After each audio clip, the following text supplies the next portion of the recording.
विरोध करती है तो ईरान और मजदूर आंदोलन है जो उससे अब भी दो दो हाथ करने को तैयार है। इसलिए उसने योजनाबद्ध तरीके से ये जो 44 श्रम कानून थे उसमें से 29 को खत्म करके 4 जो लेबर कोड बनाए हैं, ये मजदूरों की गुलामी का दस्तावेज है। आप हड़ताल तो छोड़ दीजिए, यूनियन बनाने का अधिकार भी समाप्त होने जा रहा है, हड़ताल करने का अधिकार समाप्त होने जा रहा है। मजदूरों की 300 मजदूर भी कहीं हैं तो किसी की आवश्यकता परमिशन की नहीं है, उनकी छटनी की जा सकती है। और 90% कारखाने इस देश में ऐसे हैं जहां ये जो संख्या है 300 से कम है। और ये किसकी डिमांड थी? इस देश के मजदूरों की डिमांड नहीं थी, इस देश के पूंजीपतियों की डिमांड थी। उनका कहना था कि जो श्रम कानून है ये हमारे लूट में रुकावट है, इसलिए इसको दूर किया जाए। और इस सरकार ने कोरोना काल में इन जो लेबर कोड हैं इनको बना दिया गया और अब ये इन्होंने लागू करना था, लेकिन जैसे ही हड़ताल पिछली 1 अप्रैल से लागू करना था, लेकिन पिछली बार जो हड़ताल हमारी हुई उसके बाद ठंडे बस्ते में डाल दिया। जैसे ही बिहार का चुनाव का रिजल्ट आया उसके बाद इन्होंने फैसला कर दिया कि हम निश्चित तौर से 21 नवंबर को डिक्लेरेशन नोटिफिकेशन जारी कर दी कि पूरे देश में इस श्रम कानूनों को लागू करेंगे। लेकिन जैसे ही उन्होंने फैसला किया, ऐसे ही सेंट्रल ट्रेड यूनियन कर्मचारी संघों ने फैसला किया कि आप इनको लागू करोगे तो हम पूरे देश का कर्मचारी मजदूर किसानों के साथ मिल करके सड़कों पर उतरेगा, किसी कीमत पर इनको लागू नहीं होने देगा। ये 1 अप्रैल से लागू करने की बात कर रहे हैं। और जिस तरीके से इस देश को बेच रहे हैं, सौगंध मिट्टी की खाता हूं, देश को नहीं बिकने दूंगा, ऐसे नारे थे नहीं थे।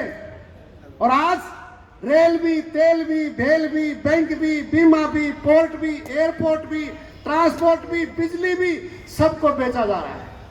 ये तो ऐसी हालत बना दी इन्होंने। एक जींद से कोई रोहतक जा रहा है, सज्जन आदमी है बस में, उसकी जेब कट गई, कंडक्टर बोला टिकट ले लीजिए, उसने जेब में हाथ मारा तो जेब कट गई। उसने सोची कंडक्टर भूल जाएगा, लेकिन कंडक्टर ने कहा टिकट ले लो, तो उसने कहा मेरी जेब कट गई। उसने कहा या तो नीचे हो जा और या फिर टिकट ले लो। उसने सीटी बजा दी, नीचे उतारने लगा, उसके पास पैसा नहीं है, वो डंडे को पकड़ रहा है, उसको नीचे खिसका रहा है। तो सवारी चिल्लाने लगी ये रोडवेज वाले बदमाश हैं, इनका निजीकरण हो जाना चाहिए, देर कर रहे हैं। कंडक्टर ने कहा कि अगर ज्यादा जल्दी है भाई, इसकी टिकट कोई साथी ले लो। तो एक सज्जन उठकर कहा, अच्छा कुर्ता पजामा पहन रखा, बोला कितने पैसे की टिकट है? बोला 50 रुपए की। उसने 500 रुपए निकाले, उसको दिए, टिकट काट इसकी। उसने टिकट काटी, 450 वापिस दिए और बस चल पड़ी। पूरी बस में चर्चा हो गई कि देखो ऐसे ऐसे व्यक्ति हैं जिसकी वजह से सृष्टि चल रही है। उसकी जांच पड़ताल करी तो जिसने 500 दिए टिकट कटवाई, जेब दूसरी ने काटी थी उसकी। इसलिए ये सरकार हमारी जेब काट रही है। और इनसे बड़ा राष्ट्र भगत, देश भगत कोई नहीं है। अरे कमांड के खानिया लोग 90% हैं, ये 10% मुश्किल से हैं जो पूरे के पूरे हमारा राज कर रहे हैं। हमारी कमी क्या है कि हम जाति के नाम पे, धर्म के नाम पे बट रहे हैं। और इनका ये एजेंडा है महंगाई, बेरोजगारी, कोई एजेंडा नहीं है। इनका एजेंडा है लोगों को धर्म के नाम पे, जात के नाम पे बांटो। और ये क्या करें, विश्व गुरु बन गए, पूरे ताकतवर बन गए हैं। 2-3 घटनाएं अभी की हैं। वेनेजुएला के राष्ट्रपति, उसकी पत्नी, उनके ऊपर वहां देश पर हमला होता है और हेलीकॉप्टर उड़ा करके उनको अगवा कर ट्रम्प में धमका रहे हैं, बार बार बेइज्जती कर रहे हैं और टैरिफ बढ़ा रहे हैं। लेकिन एक शब्द भी उसके खिलाफ बोला नहीं जाता। साथ ही बोल रहे इजराइल जो पूरी तरीके से अमेरिका का पिट्ठू है, गाजा पट्टी में 70,000 से ज्यादा लोग मर गए, जिसमें महिलाएं, बच्चे हैं, उनके खिलाफ एक शब्द भी ये बोलने को तैयार नहीं है। और भाषण क्या चलते हैं? भाइयों बहनों मित्रों, ये गरीबों की सरकार है। जिस तरीके से बेच रहे हैं, मैं एक उदाहरण आपको दे रहा हूं, चंडीगढ़ बिजली को भी बेचा है। चंडीगढ़ में यूपी में नंबर लगा रखा है, 250 करोड़ का मुनाफा है चंडीगढ़ बिजली का, डिपार्टमेंट का कॉर्पोरेशन नहीं था। 250 करोड़ का एक साल का मुनाफा है और 25,000 करोड़ की संपत्ति है और सबसे सस्ती बिजली है। 2.5 रुपए कम से कम, 4.5 रुपए सबसे ज्यादा। अगर किसी की नीलामी करोगे, बेचोगे, तो बेस प्राइस रखने के लिए कोई मूल्यांकन कराओगे, असेसमेंट कराओगे एसेट्स की, नहीं। कोई असेसमेंट की मूल्यांकन नहीं करवाया। 250 करोड़ का प्रॉफिट, 25,000 करोड़ की संपत्ति, बेस प्राइस 174 करोड़ रख दी और 871 करोड़ रुपए में बेच दिया। 25,000 करोड़ की संपत्ति को 871 करोड़ रुपए में जिसको बेचा है, कलकत्ता की गोइंका ग्रुप की कंपनी है, 125 करोड़ रुपए चंदा बीजेपी को उसने दे रखा है। ये है इनका खेल, चंदा दो धंधा लो, हमें आपस में बांट रहे हैं। इसलिए ये जो कहते हैं जात पात की करो विदाई, हिंदू हिंदू भाई भाई, अरे हिंदू मुस्लिम सिख ईसाई सब भाई भाई हैं।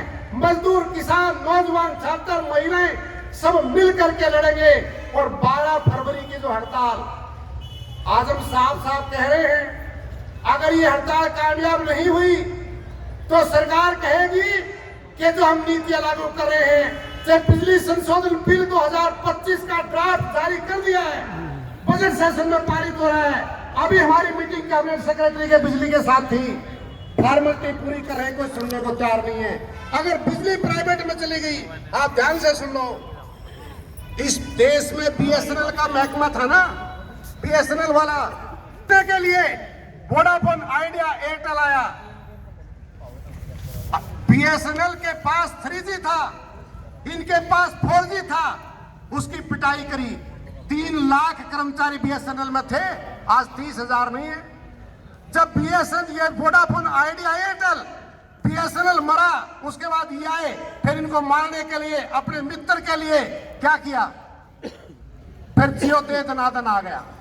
1.5 साल तक पैसा ही नहीं लिया। और हमारे देश में तो ऐसे लोग हैं कि अगर सरसों का तेल फ्री बिक रहा हो और बर्तन ना हो तो झोली कर ले, कुछ निचोड़ के कुछ तो बचेगा।